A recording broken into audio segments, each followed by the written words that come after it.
இங்கே கூடியிருக்கும் என் குடும்பத்தை சேர்ந்தவர்களே, வந்திருக்கும் பத்திரிகையாளர் நண்பர்களுக்கும் இந்த யூடியூபர்ஸ் அவர்களுக்கும்,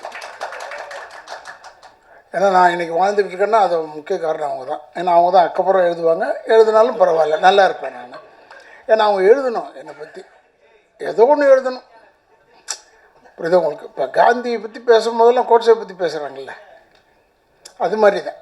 அது தவறு கிடையாது. இருந்தாலும் நல்ல நண்பர்கள்.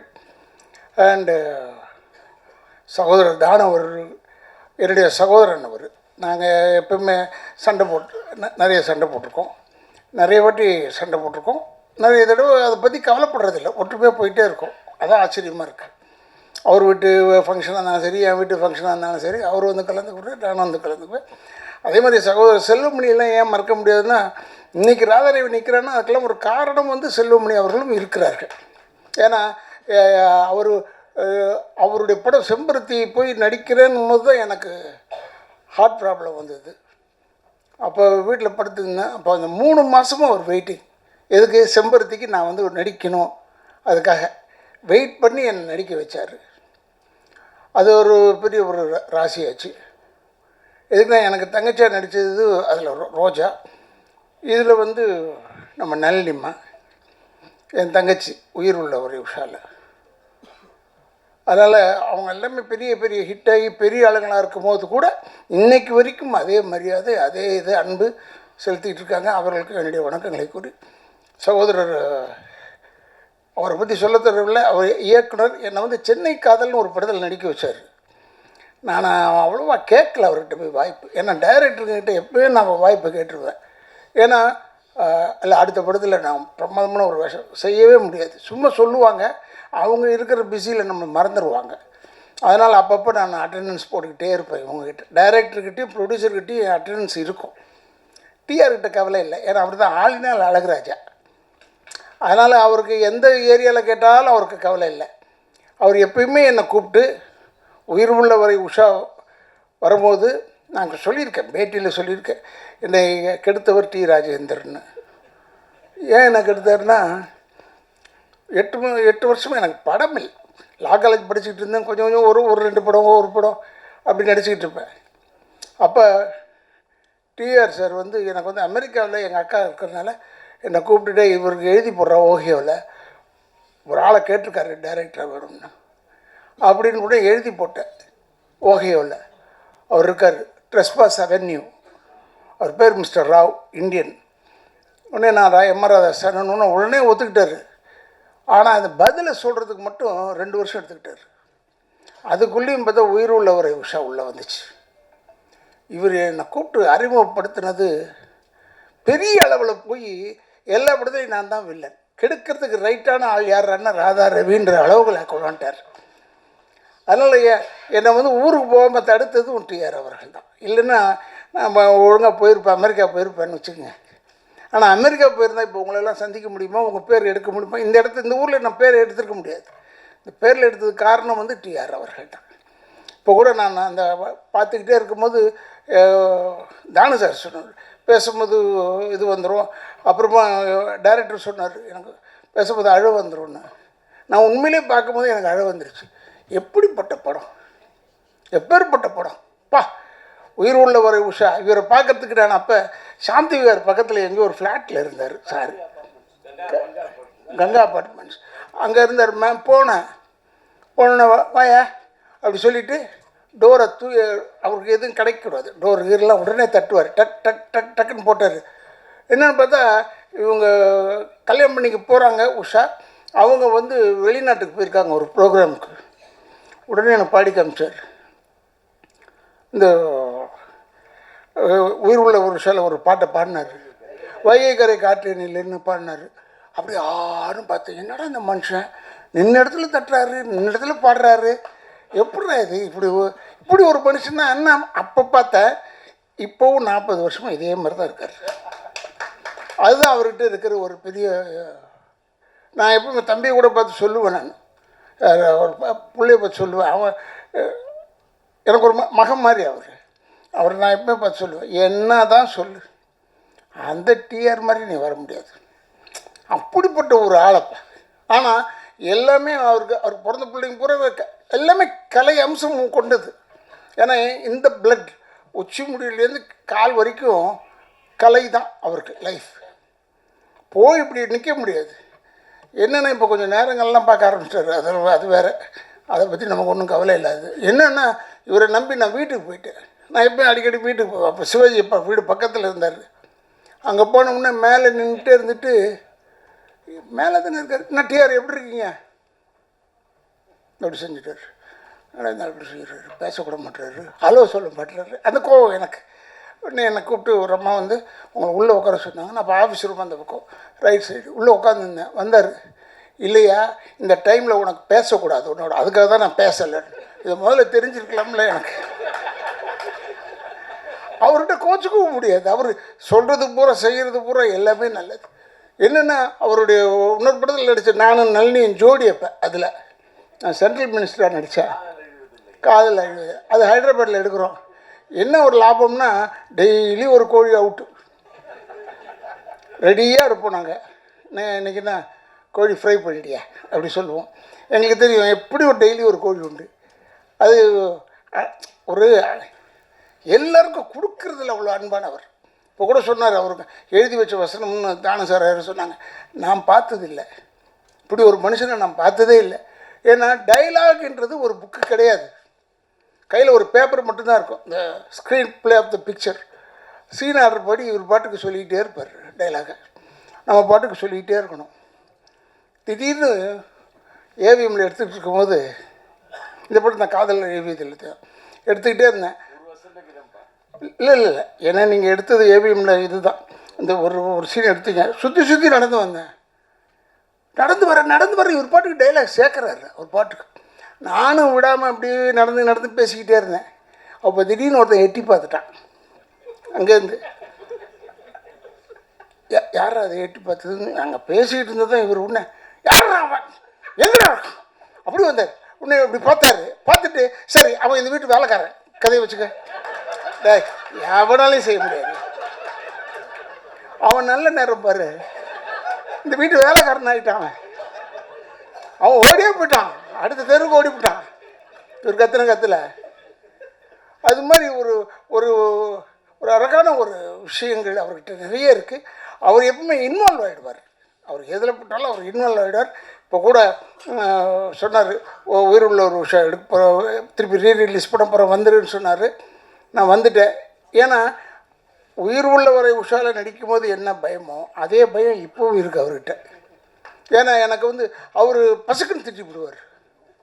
அவர் யாரையும் பார்க்கல மாட்டார். அதெல்லாம் எவ்வளோ பெரிய ஆளாக இருந்தாலும் சரி, டக்குன்னு தப்பாக இருந்ததுன்னு உடனே திட்டிட்டு வர்றார். ஏன்னா இவர் வந்து அவங்க அம்மா மேலே எனக்கு இவர் மேலே ரொம்ப பிரிய வந்தது காரணம், தஞ்சாவூரில் இந்த உயிர் உள்ளவரை ஷோ நடத்திக்கிட்டு இருந்தோம். அப்போ அவங்க அம்மா வந்தாங்க, டிஆருடைய அம்மா. எவ்வளோ மரியாதை கொடுத்தாரு என் அம்மா. நான்லாம் தாய்னாலே நான் வீக்னஸ்ஸு எனக்கு. அப்புறம் இவர் பயங்கரமாக அவங்க அம்மாவுக்கு மரியாதை கொடுத்து கூப்பிட்றது என்னப்போ, எவ்வளோ பெரிய டிஆர் அவனை அவங்க அம்மாவுக்கு எவ்வளோ பெரிய ஒரு மரியாதை கொடுக்குறாருன்னு எனக்கு ரொம்ப. அதுலேருந்து அவர் கூப்பிட்றாருன்னா உடனே நேராக போயிடுவேன். அதுக்கப்புறம் தான் மற்றது எல்லாமே. அந்தளவுக்கு ஒரு நல்ல மனிதன். அவர் டைலாக் எழுத மாட்டார், ஆனால் பேசிக்கிட்டே இருப்பார். இந்த சீனில் வந்தது அந்த சீனில் வராதுன்றது வேறு, இந்த படத்தில் வந்தது அந்த படத்தில் வராது.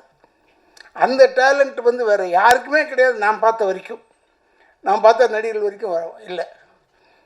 ஏறத்தில் ஒரு 42 வருஷம் ஆயிடுச்சா இந்த படம் வந்து 40 கிழிஞ்சது போ 83 போயிட்டு அடிச்சிருக்கோம் இப்படி. ஆனால் அப்பா 40 இயர்ஸ் 42 இயர்ஸுக்கு அப்புறமா இன்னும் அதே மாதிரி இருக்கிற மனுஷன் டச் அவுட் அப்படியே இருக்கணும். டிஆர் நல்லா இருக்கணும். எங்களெல்லாம் வளர்த்து விட்டு அழகு பார்த்துட்டார். எல்லாரையும் வளர்த்து விட்டு அழகு பார்த்தார். உயிர் உள்ள ஒரு உஷா முடிகிறதுக்குள்ளே சௌகரியம் நம்ம வீட்டில் ஷூட்டிங்கு அங்கே முடிகிறதுக்குள்ளே இந்த பஞ்சாயத்து பண்ணி என்னால் டயர்டாயிட்டேன். தனியாக சிரிக்கிறா பாருங்க நல்ல டெய்லி பஞ்சாயத்து. இவர் அப்போ இன்னும் இளமை வேறு இருக்க, 40 வருஷத்துக்கு 42 வருஷம் பின்னாடினா எவ்வளோ பெரிய இளமை செய்வார். இன்னும் இது வந்து நான் முடியாது, ஏன்னா இதுவும் கோவக்காரி. அப்படி நான் போய் கெஞ்சி இல்லைம்மா அது வந்து அது அது அப்படி தான் இப்படி தான் சொல்லிகிட்டே இருப்பேன். அப்படி கெஞ்சி டெய்லி பஞ்சாயத்து. அப்படி இருந்து படம் முடித்து படம் ரிலீஸ் ஆகி ஓடுது. அசந்துட்டோம். என்னை அதே கல்பனா ஹவுஸில் என்னை இவர் சார் வந்து அந்த பைக்கில் சுற்றி வருவேன். அப்போ இவர் செயின் ஜெயபாலா நடிக்கிறார். அந்த வீட்டில் அவர் அவுட் ஹவுஸ் சின்ன கேட் இருக்குது, அதில் தான் இவர் இருப்பார். கதவு திறப்பார். உசிலமணின்னு வந்தார். அப்போ அவர் வந்து யார் அது அப்படி கதவை தட்டினார். இவர் டடாக்கு திறந்தார். பாருங்க, ஜெகான்னு சொன்னார். ஒன்றா இருந்தால் உண்மையிலே சொல்கிறேன், இவர் உசிலமணி ஓடுறாரு. ஏங்கன்னா இல்லை அவர் ஜகான்னு சொன்னார்.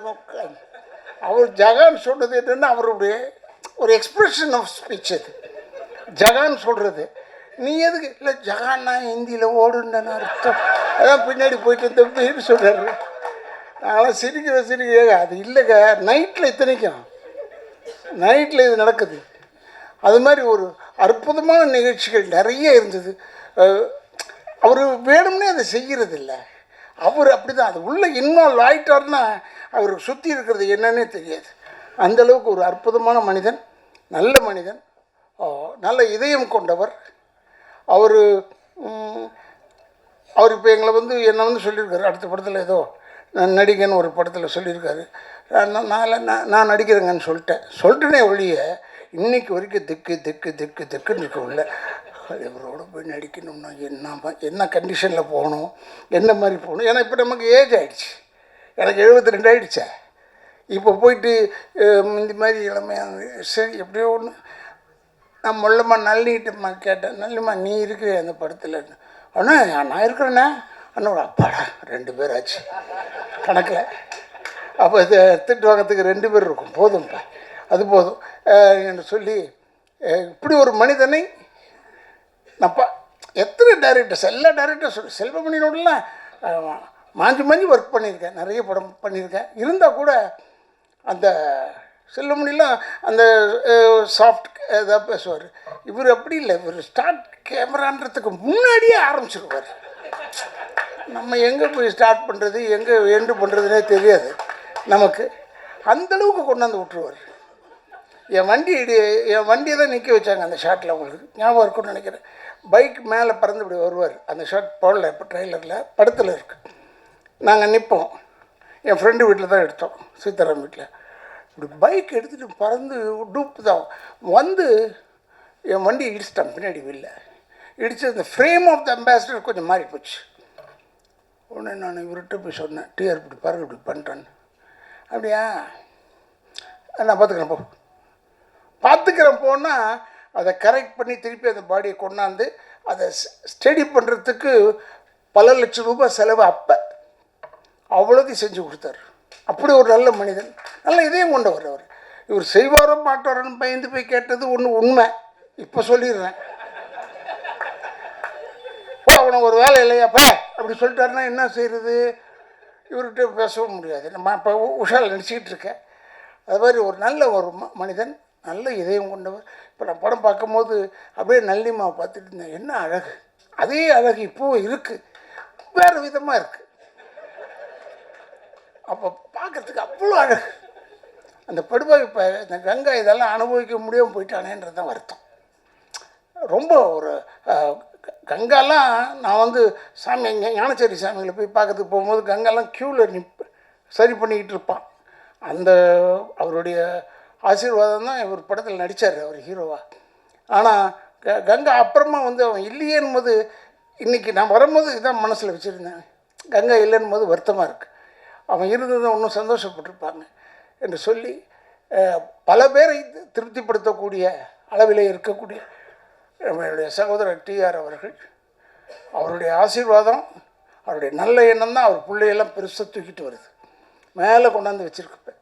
சில பேர் என்னை கேட்டாங்க, ஃபங்க்ஷனில் கூட கேட்டாங்க. இந்த ஃபங்க்ஷனில் இன்னொரு ஃபங்க்ஷன், வெளிநாடு ஃபங்க்ஷன் ஒன்று பேசிக்கிட்டு இருக்கும்போது, சார் இவர் வருவாரா? யாருங்க? எஸ்டிஆரா? அவரை கூப்பிட்டு என்ன செய்ய போகிறாரு? இல்லை அவர் வந்தார்னா செம்ம கலெக்ஷன் ஆகும் சார். அதுக்காகவா? என்னால் அந்த வேலைலாம் கிடையாது, எனக்கு அந்த வேலைலாம் கிடையாது. ஏன்னா நான் நேராக போய் டீர்கிட்ட தான் பேச தெரியும்.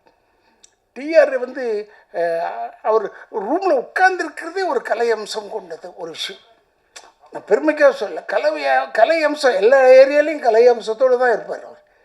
அவர் வெற்றித்தனமாக பேசி நான் பார்த்ததில்லை, கேட்டதில்லை. வெற்றித்தனமாக நான் வெற்றித்தனமாக நிறைய பேசுவேன். இதை இப்போ பேசிகிட்டு இருக்கேன், இதில் பாதி வெட்டி பாதி நல்ல விஷயம் இல்லை. அது மாதிரி தான் நான் வந்து எப்பவுமே பேசிக்கிட்டே இருப்பேன், அப்படி அரட்டடிப்பேன் எல்லாம் பண்ணுவேன். அவர் மட்டும் அப்படி இல்லை, எதை தொட்டாலும் சினிமா தான், எந்த பக்கத்தை தொட்டாலும் சினிமா தான். சினிமாவை தவிர வேறு எதுவுமே தெரியாது டிஆர் அவர்களுக்கு, வேறு எதுவுமே தெரியாது, கண்ணிலையும் படாது அவருக்கு. அந்த மாதிரி ஒரு நல்ல ஒரு இதயம் கொண்டவர். இந்த படத்தை ஏதோ 13ஆம் தேதி ரிலீஸ் பண்ணுறாருன்னு சொன்னாங்க. அப்போ சொன்னாங்க காதலர் தினம் அந்த தினம், அதெல்லாம் அவர் பார்த்துருப்பாரியா, அவர் பார்க்காதே கிடையாதுங்க. ஏன்னா உயிர் உள்ளவரை உஷா மாதிரி ஒரு காதல் படம் இது வரைக்கும் வந்து தான் கேட்டு வரல.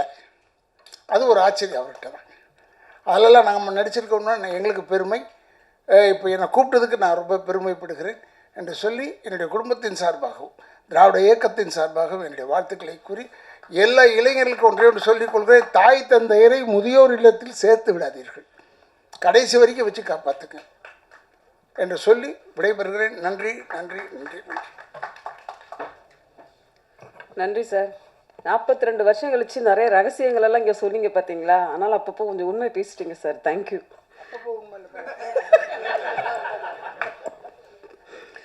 இல்லை, நிறைய ரகசியங்கள் இப்படி உண்மையாக வெளிச்சமாக சொல்லுவாங்கல்ல, அதனால் அடுத்ததாக நாம் பேச அழைக்கிறோம்.